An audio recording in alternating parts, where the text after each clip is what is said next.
Let's take a closer look. Sean McVay is 33 years old. That is half the age of Bill Belichick, who's 66. He is the hot new boy genius, and he has earned all of it. He is sharp, he is fun, he is smart, he is relatable. And when you put the resumes next to Bill Belichick, oh, wait a minute, they're not close. I mean, not really even close. Sean McVay has 2 wins that anybody in this league historically would care about. He beat the Cowboys off a bye at home, got a few calls, and he beat the Saints on the road and got a big call. Now, I do think the Rams are better than both of those teams, but that's it. 2 wins, that's it. We love in the NFL to anoint the next dynasty. Anybody seen Philadelphia this week? Anybody seen the Eagles? I can't. They're nowhere to be found.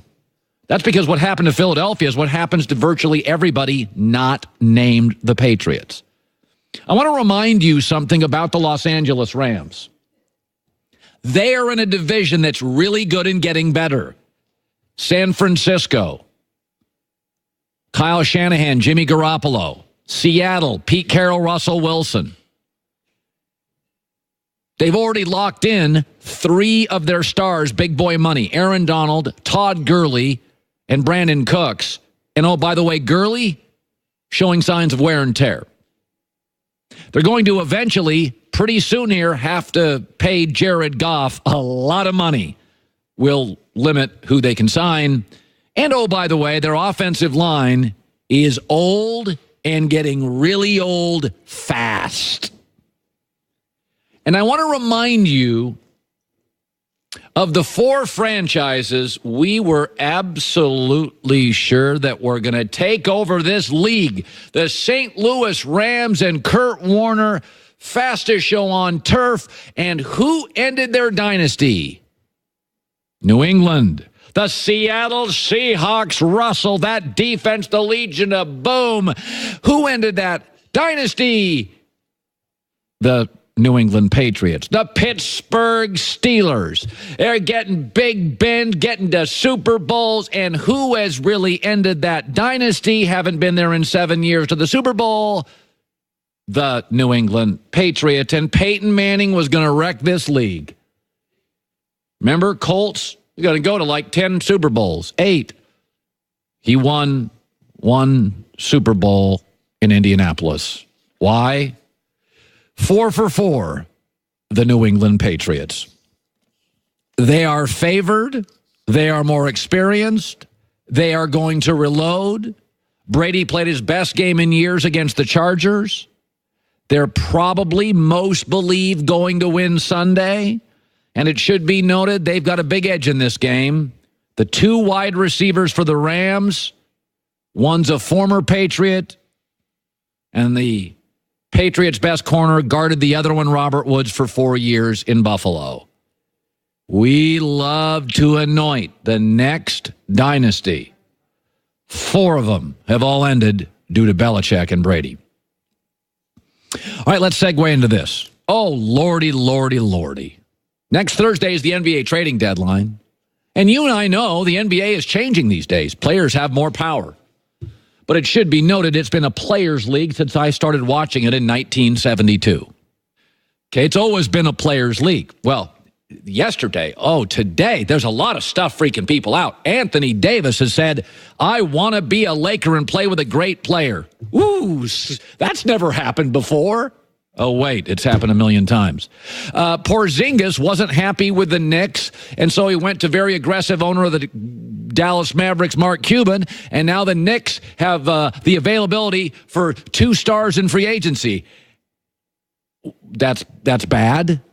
Kyrie Irving said this morning, I don't owe anybody anything. I don't owe the Celtics anything, and people are freaking out because Kyrie Irving doesn't owe the Celtics anything. Charles Barkley was on TV last night. He is beside himself. Adam Silver needs to block that trade. Why? I don't like what the Lakers are doing. I don't think it's right. I don't think the Lakers are doing? Yes, I don't think. What did they do? We're collusion, and you know it's collusion. Let me tell you something. Rich Paul got mad at me because I said a month ago, oh, the fix is in. Anthony Davis going to the Lakers. He didn't like me saying the fix was in. The fix has been in. I think Commissioner Stern, who I like a lot, need to come out and say, hey, we can trade Anthony Davis, but he cannot go to the Lakers. We cannot have players and agents colluding to stack super team. Well, timeout. Timeout. My entire life, and I've said this 100 times, agents and shoe companies and stars have controlled this league. What's different now? What's different is LeBron is friends with Rich Paul, and the billionaires don't like it.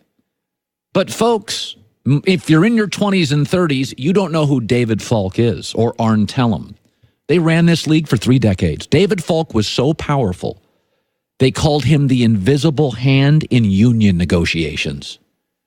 The NBA had a lockout and then ended a lockout, and David Stern and David Falk were controlling it. He was an agent. Arn Tellem had Shaq and had Kobe. And David Falk had Michael Jordan, and he had Iverson, and he had Ewing. And those 2 agents controlled the NBA for years along with Nike. That's been the league forever. What's different now? That's an agent's job, to be your friend. I've got an agent. We're good friends. Why? I trust him. Anthony Davis to the Lakers. Yeah, that's never happened. A great player wants to leave his crappy team and go to LeBron in L.A. Yeah, that's just crazy talk. It's been happening for 50 years. Wilt became a Laker and Shaq became a Laker. Where did Shaq leave? A small Southern franchise. Kareem left Milwaukee, a small Midwest franchise. Come on. Nothing crazy here. Everybody's always telling me the NBA is too top-heavy.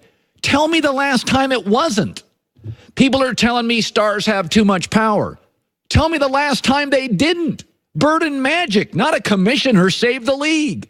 Michael Jordan, not a commissioner, made it global. Kobe, LeBron, Shaq. Nobody's watching for owners. Stars in the NBA. Here's what's happened.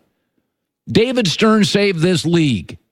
It was not doing well financially, and David Stern said, let's make it about the name on the back of the jersey. Put it on the front. Give guys marketing and Nike and McDonald's. And it has, gassed up some of these players. They feel pretty empowered, like any of us would. And now suddenly the players talk and text and share the same agents and say, you know what, we deserve a little more power. Not the Ivy League agent. Not the billionaire owner that doesn't even understand basketball. It's all going to be okay. The Knicks are finally relevant. Dallas rolled the dice. The Lakers are going to be good again because they're going to get Anthony Davis. Kyrie, maybe he stays in Boston, maybe he doesn't. But it's a captivating story, whatever happens to him.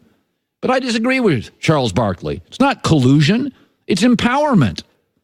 I've moved, you'll move, stars moved. Anthony Davis has given the Pelicans 6 years. LeBron initially gave the Cavs 7.